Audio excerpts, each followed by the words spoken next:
This story begins on a night that looked glamorous from the outside. A night filled with lights, luxury, and power. But inside it carried years of quiet pain, patience, and a truth that was about to turn the entire room upside down. The city was alive that evening, glowing under golden streetlights and reflections from polished glass buildings. Luxury cars lined the entrance of the most exclusive place in town, a private members-only club known as the Monarch Lounge. This was not a place ordinary people entered. It was built for influence, wealth, and authority. Deals were made here in low voices, futures were decided over expensive drinks, and egos walked taller than people. Anyone seen inside this club was assumed to be important. Anyone ignored inside, it was assumed to be nothing. And as Richard Howell stepped out of his car, adjusting his perfectly tailored suit, he felt exactly as important as he believed he deserved to be. Richard Howell was 63 years old, a man whose confidence came not from kindness or wisdom, but from control. His hair was grey, his posture stiff, and his eyes carried the sharp certainty of someone who had spent decades being obeyed. He had money, connections, and a reputation that made people nod before he even finished speaking.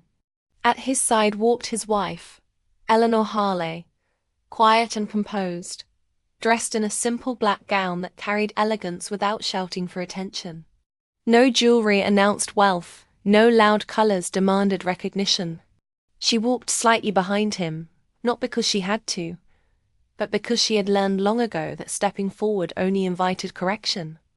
To most people passing by, she was just another older woman accompanying a powerful man. To Richard, she was exactly that, an accessory, a background figure. Someone meant to exist without being noticed. Their marriage had lasted 27 years, but it was not built on partnership. In the beginning, Eleanor had been intelligent, curious, and full of ideas. She noticed patterns, asked thoughtful questions, and saw opportunities others overlooked. Richard noticed those qualities too, but not with admiration. To him, intelligence in his wife felt like a threat, something that needed to be managed. Over time, his words became instructions. His praise turned into permission. He decided which conversations she could join, which opinions she could express, and eventually, whether her voice was needed at all. Just smile, he would tell her before events. People don't need to hear you. And Eleanor smiled, not because she agreed, but because she understood something Richard never did. Silence can be a strategy. As they approached the entrance of the Monarch Lounge, the tall doorman straightened immediately. He recognized Richard. Everyone did. "Good evening, sir," the doorman said respectfully, stepping aside. Richard barely acknowledged him, already expecting obedience as his right. The doorman's eyes then moved to Eleanor, and his expression shifted just slightly. The way people hesitate when deciding whether someone belongs. "I'm sorry, ma'am," he said carefully. "This is a members-only club." Richard laughed softly, amused by the moment. "She's with me," he said, his tone dismissive. "My wife." The word carried no warmth. The doorman nodded quickly and stepped aside. But as they walked in, Richard leaned toward Eleanor and whispered, "Try not to embarrass me tonight." She nodded calmly, as if she had heard nothing new. Inside, the club was everything it claimed to be: low lighting, leather seating, quiet music that felt expensive, and conversations filled with confidence. Groups of men in tailored suits and women in carefully chosen dresses spoke in low tones, laughing as if the world beyond those walls didn't exist. Richard immediately spotted familiar faces and walked toward them without looking back. Eleanor followed, always a step behind, always unnoticed. Introductions began quickly. Richard spoke loudly, confidently, proudly listing his investments, his influence, his latest ventures. He enjoyed the attention, the nods, the subtle competition in the room. When someone finally turned toward Eleanor and politely asked, "And what does your wife do?" Richard didn't hesitate. He chuckled. "Eleanor," he said, "she doesn't do much. She prefers quiet hobbies." Laughter followed, light and careless. Eleanor smiled politely, her expression calm, her posture relaxed. Inside there was no anger, just confirmation. As the night went on, Eleanor became part of the furniture present but unacknowledged. Conversations flowed around her, not toward her. People assumed she had nothing to contribute, and she gave them no reason to think otherwise. One younger executive leaned toward Richard and spoke in a tone meant to sound friendly, but carried something else beneath it. "You're lucky," he said. "Not many women her age still look so well kept." Richard smirked proudly. "I like my wife calm," he replied loudly. "Ambition can be exhausting in women." More laughter. Eleanor lifted her glass slowly and took a sip, her eyes scanning the room not with insecurity, but with quiet awareness. She had learned long ago that people reveal their true nature when they believe no consequences exist. Then came the moment that shifted something invisible. A waiter approached with a tray of champagne. Eleanor reached out naturally to take a glass. Before her fingers touched it, Richard placed his hand over hers and pulled it back. "Not for you," he said sharply. "You don't drink at places like this." The table went silent. Conversations paused. Eyes turned toward Eleanor, waiting for embarrassment, for discomfort, for submission. Her hand slowly returned to her side. Richard didn't look at her. He didn't need to. He felt powerful. Control, after all, was his favorite language. Later, as the evening continued, Eleanor leaned slightly toward him and spoke softly. "Richard, we should leave soon." He scoffed, irritated. "And miss this?" he replied. "You finally get to see how the real world works." Then, lowering his voice just enough to feel private, he added, "Remember your place." Eleanor nodded once, her expression unchanged. She smiled not out of fear, but out of certainty. The kind of certainty that comes from knowing the truth while everyone else believes a lie. What Richard never knew was that Eleanor had been preparing for this moment long before this night. Years earlier, when her ideas were dismissed, she stopped sharing them. When her questions were ignored, she began asking them elsewhere. Listened carefully during conversations she wasn't meant to join. She learned quietly from rooms she wasn't invited into. While Richard boasted about deals, Eleanor studied contracts. While he chased recognition, she focused on ownership. She created a company under a name so simple it never drew attention. Harley Holdings. Richard never asked what it stood for. He never thought to. To him, Eleanor was invisible. And invisibility is the perfect cover. As Richard laughed loudly at another joke, the club manager suddenly approached their table. His posture was formal, his expression serious. "Sir," he said to Richard, "may I have a word?" Richard frowned, annoyed at the interruption. "It better be important," he replied. The manager nodded, glancing briefly at Eleanor before speaking again. "It is." Eleanor placed her glass down slowly and looked up. When their eyes met, the manager lowered his head slightly, not in politeness, but in respect. Richard noticed it. The room felt different. The air shifted. Something was changing, and he didn't understand why. "What's going on?" Richard demanded, his voice sharp. The manager took a breath. "There appears to be a misunderstanding," he said carefully. Eleanor stood up. The sound of her chair moving was quiet, but it seemed louder than any conversation in the room. Her posture was calm, her face composed. "Richard," she said softly, clearly, "I think it's time you listened." He laughed nervously, confused. "Listen to what?" he asked.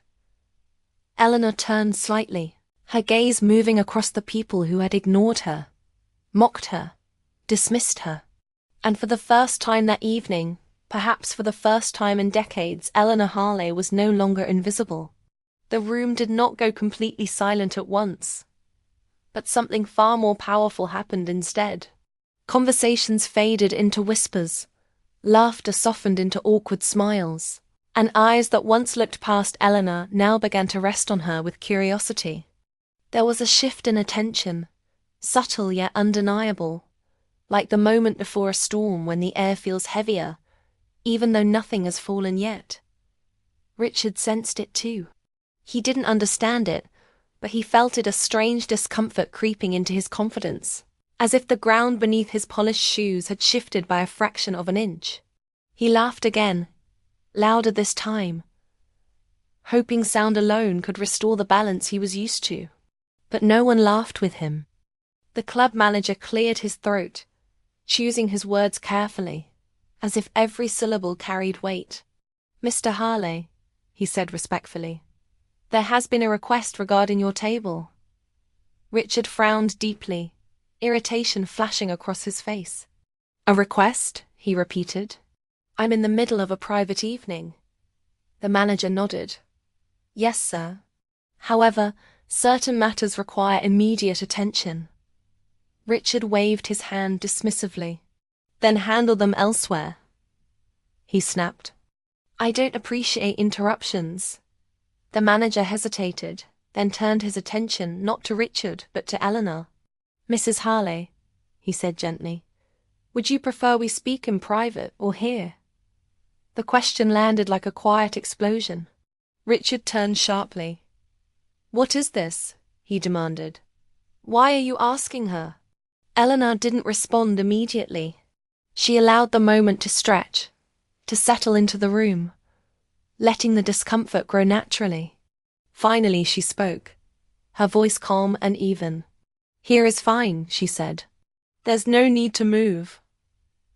The manager nodded and straightened his posture, as if preparing to deliver something important. Several people nearby leaned in slightly, pretending not to listen while listening very carefully. Richard's jaw tightened. He was not used to being excluded from control, especially not in public. "For clarity," the manager began, "the Monarch Lounge operates under ownership guidelines that require us to address certain situations directly with the principal stakeholder." Richard laughed sharply. "Stakeholder?" he scoffed. "Are you confused?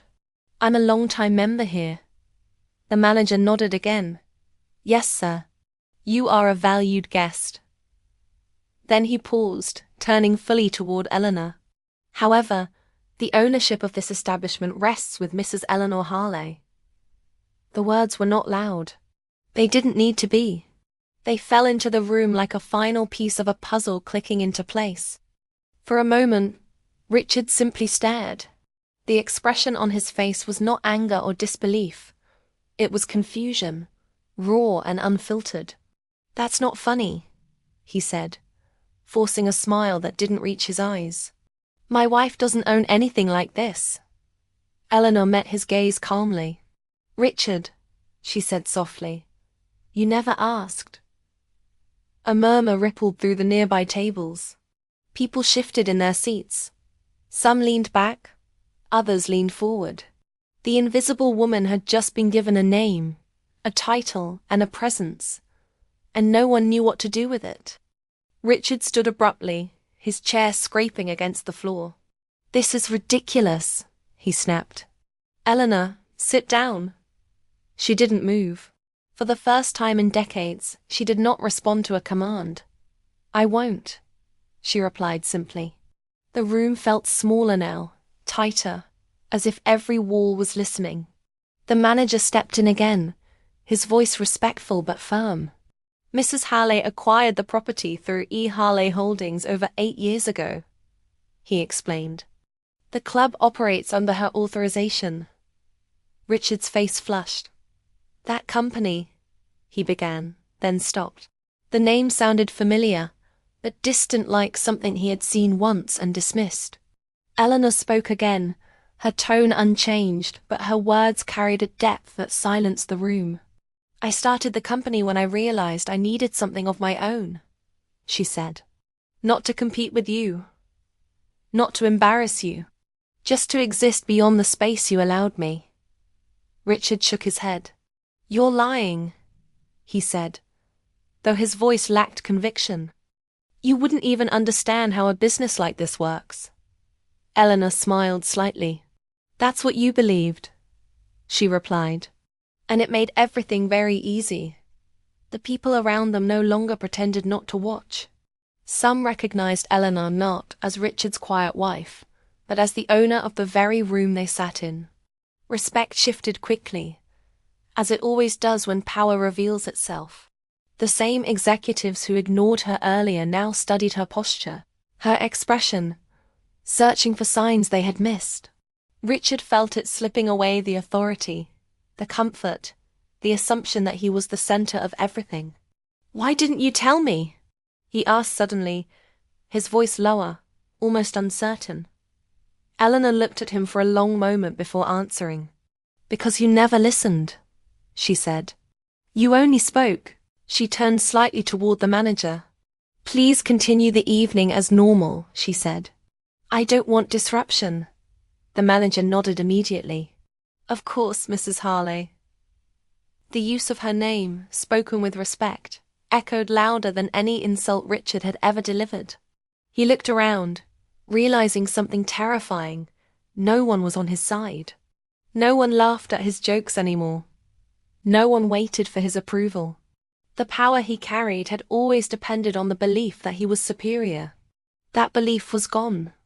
Richard tried to recover, straightening his suit, forcing confidence into his voice. "This doesn't change anything," he said. "She's still my wife." Eleanor looked at him gently. "That part is true," she replied. "But it doesn't mean what you thought it meant." There was no anger in her voice, no desire to humiliate him the way he had humiliated her. That somehow made it worse. The realization settled into Richard's chest slowly and painfully. He had underestimated the one person who knew him best. As the evening continued, Eleanor remained standing for a moment longer, allowing the room to adjust to the new reality. Then she sat down calmly, as if nothing dramatic had happened at all. Conversations resumed slowly, cautiously, but the energy had changed. People addressed Eleanor directly now. They asked her questions not out of politeness, but interest. She answered them briefly, intelligently, without boasting. Richard sat beside her in silence, his glass untouched. For the first time, he felt small in a place designed to make people feel large. He leaned toward her and whispered, "You planned this?" Eleanor shook her head. "No," she said. "You did." He frowned. "How?" She looked at him, not with bitterness, but clarity. "Every time you silenced me, you taught me to work quietly. Every time you dismissed me, you reminded me to rely on myself. Tonight wasn't revenge. It was simply the truth arriving." Richard had no reply. The words settled into him heavier than any accusation. As the night moved forward, Eleanor noticed something else: freedom. Not the loud kind, not the dramatic kind, but the quiet release of no longer shrinking to fit someone else's expectations. She didn't need to raise her voice. She didn't need to humiliate Richard publicly. The truth had done all the work. The woman who once walked 2 steps behind now sat at the center of the room, not demanding attention, but commanding it naturally. And Richard, for the first time in his life, understood what it felt like to be invisible. The realization did not hit Richard all at once. It came in waves, each one quieter than the last, but heavier than the one before. As Eleanor spoke with people around the table calmly, confidently, without exaggeration, Richard sat beside her like a man watching his reflection slowly fade from a mirror. He had spent his life believing authority came from being loud, from being certain, from being seen as the strongest presence in the room. Yet here she was, the woman he had trained himself to overlook, commanding attention without demanding it. The respect she received was not forced. It was natural. And that terrified him far more than anger ever could. The club continued its evening rhythm, but Richard felt detached from it now, as if he were observing from behind glass. Every smile Eleanor received felt like a quiet accusation.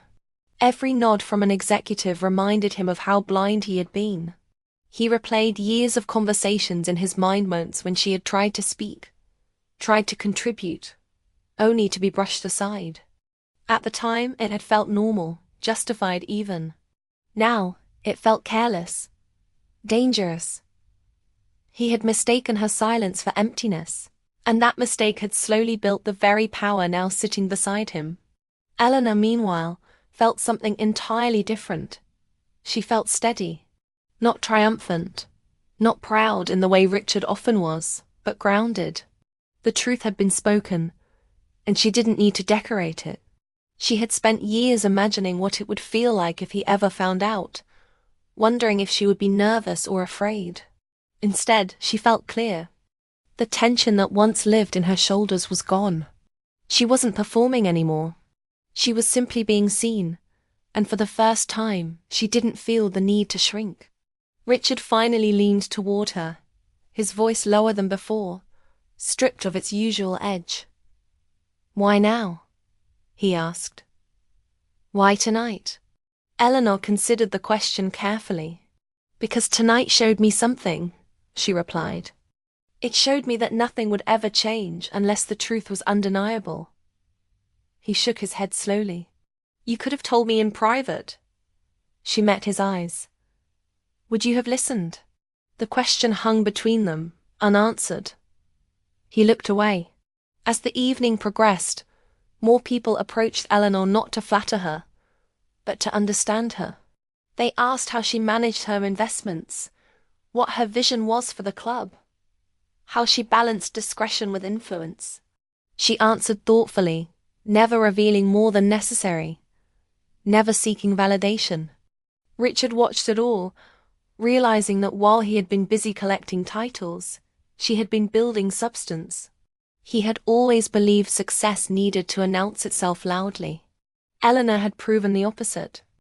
Eventually, a couple left the club together, walking through the same doors they had entered hours earlier. But everything was different now. The night air felt cooler. The city lights looked sharper. Neither spoke as they reached the car. The silence between them was no longer familiar. It was heavy, uncertain. When they sat inside, Richard finally broke it. "You humiliated me," he said quietly. Eleanor turned toward him, her expression calm. "I didn't," she replied. "I stopped protecting you from the truth." The drive home felt longer than usual. Richard stared out the window, watching the city blur past. His thoughts tangled. He wanted to argue, to regain control, but something stopped him. For the first time, he doubted his authority. Eleanor sat beside him, her hands folded neatly in her lap, not out of habit, but choice. She was no longer bracing herself for correction. She was simply present. At home, the house felt different too. The walls that once echoed Richard's voice now felt strangely quiet. He poured himself a drink, his movements slower than usual. "So what happens now?" he asked, not turning around. Eleanor thought for a moment before answering. "Now," she said, "we decide whether this marriage continues as a partnership or ends as a performance." He frowned. "You're talking about leaving?" She didn't raise her voice. She didn't threaten. "I'm talking about honesty," she said. For the first time. Richard sat down heavily, the weight of decades pressing into his chest. He had built his identity on dominance, on being needed. Now he wasn't sure where he fit. "I never thought you wanted more," he admitted quietly. Eleanor looked at him, not with anger, but with a sadness that came from being misunderstood for too long. "I wanted respect," she said. "I wanted to be heard. You decided I didn't." The days that followed were tense but quiet. No shouting, no dramatic scenes. Just conversations that had been avoided for years finally taking shape. Eleanor began spending more time at her office, openly now. Richard noticed the change immediately, not because she was gone, but because the house felt empty without her presence. He realized how much of his life had depended on her silent support, on her steady reliability. Without it, everything felt unstable. Friends began to notice too. Invitations shifted. Conversations changed tone.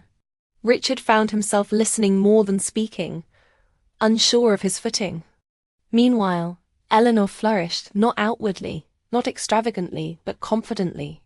She no longer asked permission to exist in spaces she had already earned. She moved freely, comfortably, as someone who finally belonged to herself.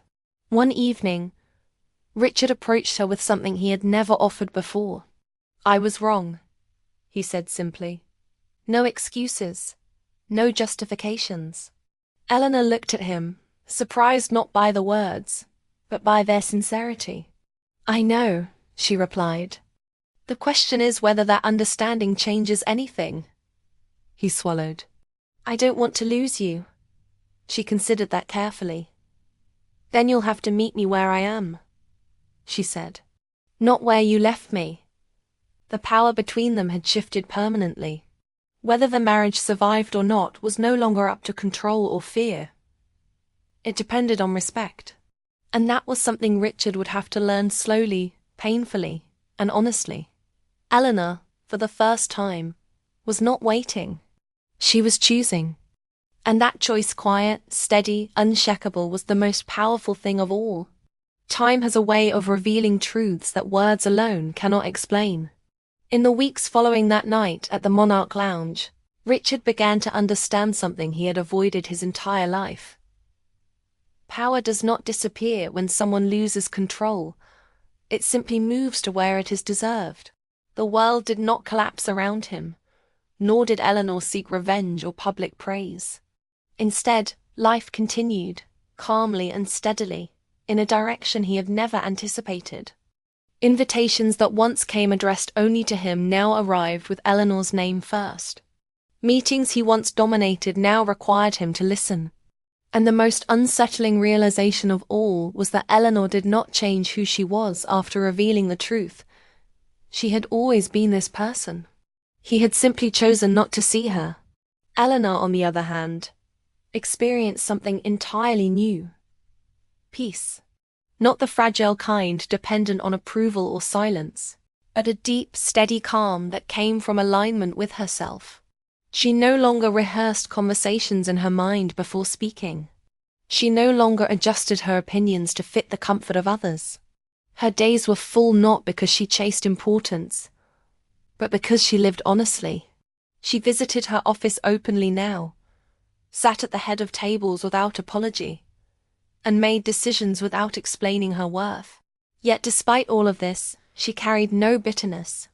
The years of restraint had taught her patience, not resentment. One evening, as they sat across from each other in the quiet living room, Richard finally said something he had never allowed himself to admit. "I was afraid of you," he said softly. Eleanor looked at him, surprised not by the statement, but by the vulnerability behind it. "I didn't know how to stand beside someone who didn't need me," he continued. "So I tried to stand above you instead." The honesty in his voice was real, but it came late. Eleanor listened carefully, not interrupting, not correcting. When he finished, she nodded slowly. "I never needed to be above you," she said. "I only needed to stand beside you. You never made room." That was the truth that settled everything. Not anger, not pride, just clarity. Eleanor understood that some lessons arrived too late to change the past, but just in time to shape the future. She did not blame Richard for everything. She took responsibility for her own silence, her own patience stretched too thin. Growth, she had learned, does not require villains-only awareness. An awareness had finally arrived. In the days that followed, Eleanor made her decision quietly, without drama or public announcements. She chose independence not as an escape, but as an affirmation. She and Richard agreed to separate respectfully, without conflict, without spectacle. There was no courtroom battle, no public scandal. Just two people acknowledging that the version of marriage they had lived no longer fit the people they had become. Richard moved out, carrying with him a humility he had never known before. Eleanor remained, not because the house belonged to her, but because for the first time, it felt like home. The world responded to Eleanor's presence naturally. She did not reintroduce herself or explain her journey. She didn't need to. Her confidence spoke in silence. People sought her perspective not because of her wealth, but because of her steadiness. She became known as someone who listened deeply, spoke carefully, and acted decisively. Younger women noticed her not for extravagance, but for strength. Older men respected her not for intimidation, but for clarity. She had become influential without trying to be powerful. Sometimes, late in the evening, Eleanor would think back to the woman she used to be, the one who walked 2 steps behind, who smiled through dismissals, who waited for permission that never came. She did not judge that woman harshly. She understood her. Survival sometimes requires silence. Growth, however, requires courage. And courage had finally found its voice. Richard, too, changed slowly, imperfectly, but genuinely. Without Eleanor's quiet presence supporting his ego, he was forced to confront himself. Some days were lonely, some realizations painful, but in that discomfort, he discovered something unfamiliar: humility. He learned to listen, not to respond, but to understand. He learned that respect cannot be demanded, it must be earned. And though his marriage had ended, something else had begun: self-awareness. Years later, when people spoke about Eleanor Harley, they didn't mention that night at the luxury club. They didn't define her by humiliation or revelation. They spoke of her integrity, her patience, her ability to build without destroying. They spoke of a woman who proved that strength does not always announce itself loudly, and that sometimes the most powerful thing a person can do is choose themselves. And if there was a lesson in her story, it was simple but profound. Never underestimate silence, because sometimes it is not emptiness at all, but preparation.